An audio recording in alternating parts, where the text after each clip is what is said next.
Assalamu alaikum wa rahmatullahi wa barakatuh.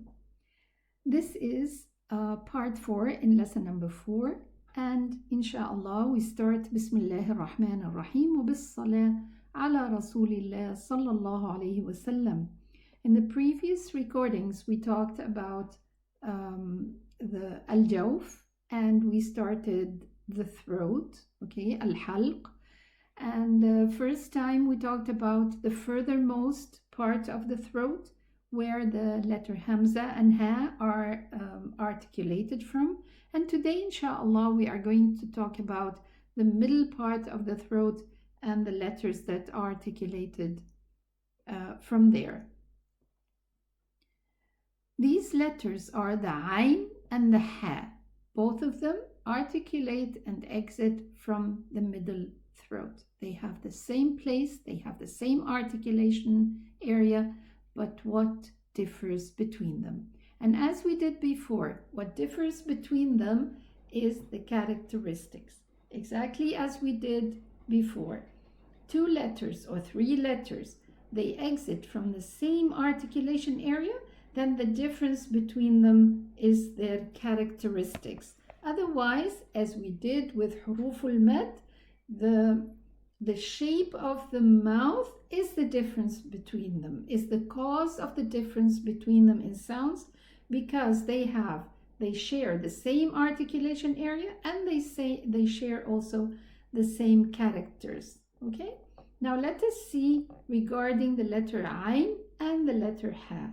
And before we go on, we just, as a reminder, we already studied those 3 characters, those 3 groups of characters, because each group has 2, and this one has 3 characters. Shidda, Bayniyya, Rakhawa. This was our first angle, and we measured this by if the articulation point, does it closes to the extent that it does not allow any air, any sound to pass through, or is it a little bit open so that it allows the flow of sound or air? Or does it stand in the middle where it just opens a little bit and allows just a little bit of flow regarding the sound? So it's called Shidda, Bayniyya, Rakhawa. Shidda is strength and Rakhawa is softness. Okay, and as I always mention and say, I would love if you get used to the Arabic words. Okay, this is very important because the translation might not be specific, but the word is always the same. Okay, sometimes we say strength, strong, hard, hardness, but it refers to the same character. Okay, and then our second angle was, does the vocal cords, when we pronounce the letter, does the vocal cords vibrate? Then this is jahr character, it's apparent. But if there is air, just flow of air accompanied, then it is a whispered letter. Okay, it's hams. And the third angle was the direction of the sound. If the direction of the sound meets the criteria we talked about it, and it strikes the upper palate and so on, then it's an elevated letter, harf musta'li. Otherwise, it's a lowered letter, harf mustafil. Okay? And notice here, so that you don't get confused, the Arabic we start from right to left. The English we start from left to right. So whisper is hams, apparent is jahr. Same here. Ista'la is elevating and istifal is lowering. And the same. Now let us go ahead with our 2 letters. But as a reminder also, this is, we already saw, I think in lesson number 2, we came across this diagram. And here I just want to show you that this is the throat, okay? And the vocal cords are here. And what I'm concerned about now is lisan al-mizmar and al-luha, the epiglottis and the uvula. The uvula is here, and lisan al-mizmar in the middle tongue. Okay. The difference between both is a great difference. Okay, lisan al-mizmar is this part that when we pronounce the letter Ain, it strikes against the throat wall. But al-luha has nothing to do with any pronunciation of any letters. Okay, it's just a hanging piece of flesh. Both of them avoid the passing through of food or drink, but this one avoids the food and drink to pass through the nasal, and this one avoids the food to pass through the air to the lungs. Okay.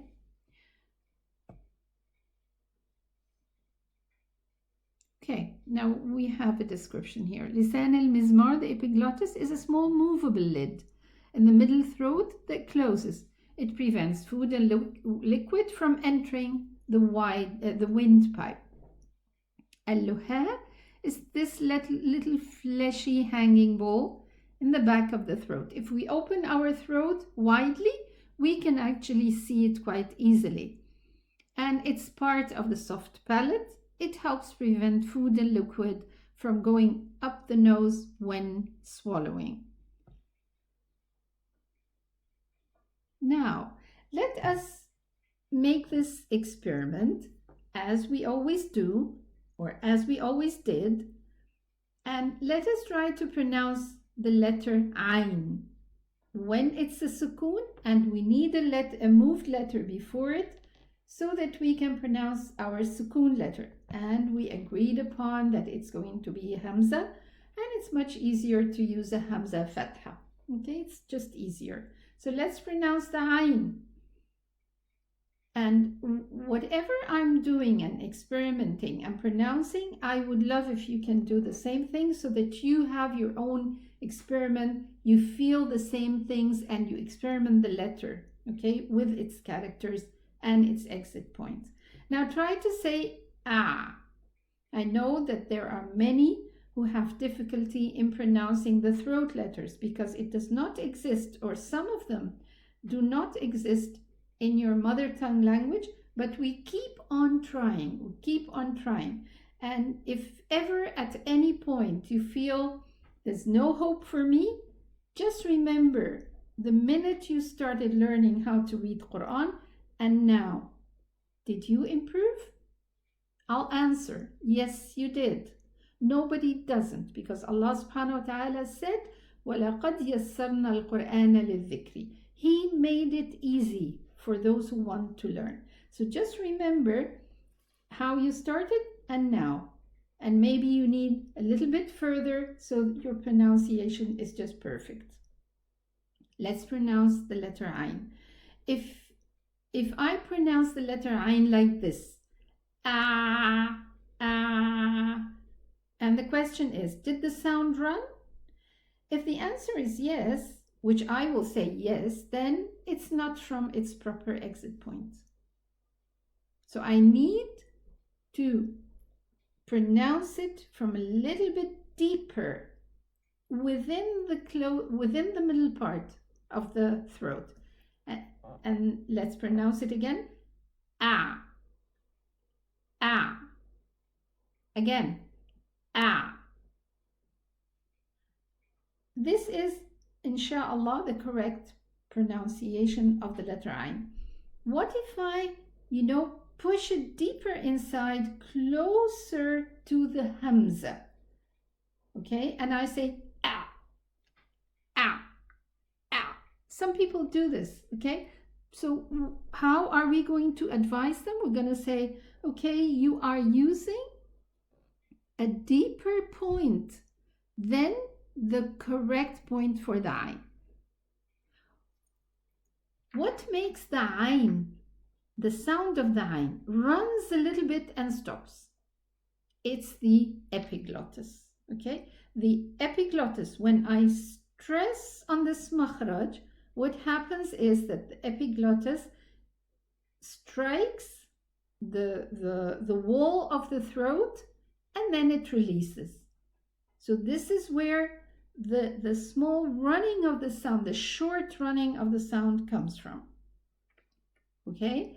Now, what about the ha? Let's pronounce the ha. Try to say ah, ah. Is the sound running? Yes.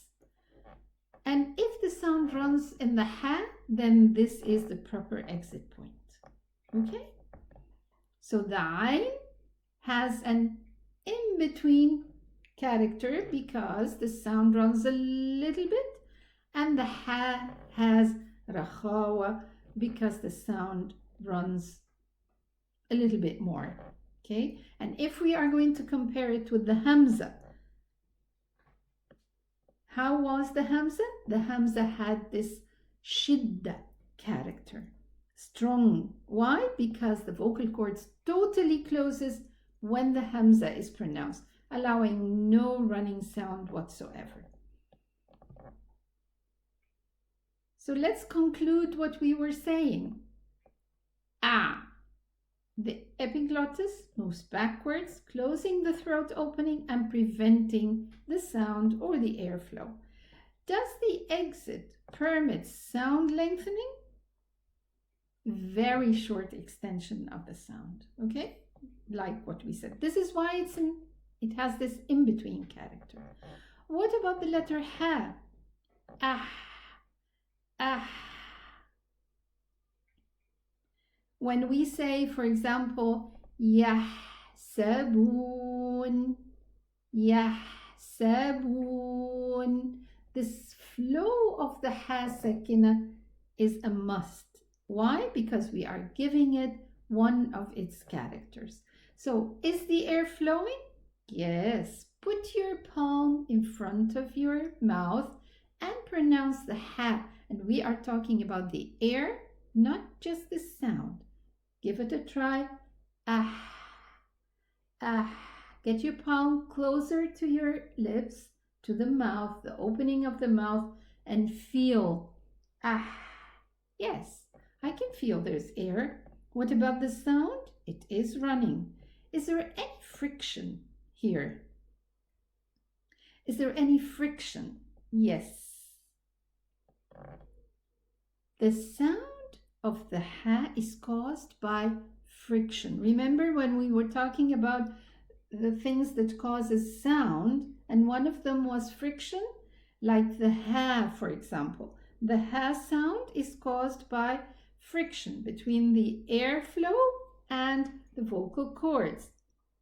When we say this is the sound of the friction, and of course it's very smooth, very light sound, because the air friction is very, the ha is the weakest of all letters. Now the second question is there any vibration in the vocal cords when we pronounce the ha? And the answer is no. Feel it. Put your fingers around the throat and let's try to feel. Ah, ah. So there is jahr. What about the ayn? Ah, yes, both of them has jahr. Okay. And what about the epiglottis in the ha? Is it closing? No, it has nothing to do with the pronunciation of the letter ha. Okay. Now, let's compare the extension capability of the following three letters. This is also what we were just talking about. The hamza, let's say a, total closure of the makhraj, so that's why it's shadida. Let's say a very, very short flow of the sound, that's why it's bayniya. in between, and the ha, there's rakhawa because the sound is running. What about dependence on the exit? Yes, the exit here, the sound depends on the exit. If the exit closes, then the sound cannot run. And here, in the case of the ha, if the exit is open, then the sound can run. And the same here, the exit opens a little bit, and that's why the sound just runs for a very short time. Okay. Now let's compare between those three words, okay? The hamza, the ayn, the ha. And because there is difficulty in pronouncing the ayn, now let's see how can we adjust the ayn. First of all, the hamza. Ta'lamun. Ta, total closure. Ta'lamun, in between, and tahlamun. Those three words have exactly the same letters, and the difference is the second letter, the hamza, the ayn, and the ha. And this is how we adjust the letter ayn. We say ta, ta, ta, ta, ta, ta, and get the middle, ta, ta, ta. Okay, do this exercise and inshallah I hope it's going to help. Now let's have a look here. What are the common characters between them and what are the differences? And we already mentioned them. The ayn. The ayn is bayniyya. In between, this was the first angle. And the second angle is there any vibration in the vocal cords? Yes. With the ayn, yes. And what about the ha? It's soft, it has rakhawa, while the ayn is bayniyya. And what about the ha? It has air, it has whisper, and we already examined this and we found that there is air pronounced with the letter ha. So it has hams. It's not jahriya. There's no vibration when we touched the vocal cords, when we touched the throat. I cannot feel any vibrations, so it has hams. And also both of them are lowered letters. They are huruf mustafila. We don't say a, ha, okay? And also they are open letters because the tongue is open. It does not close against the upper palate, the upper jaw, and it's only closed with the four letters of itbaq, the sad, dad, ta, and dha. Okay. Now we are done regarding those two letters, the middle throat, and inshallah next time we start with the ghain and kha. Those are the two remaining letters regarding the throat letters. I thank you very much for your attendance, and I see you in part 5, inshallah, lesson number 4. Assalamu alaikum wa rahmatullahi wa barakatuh.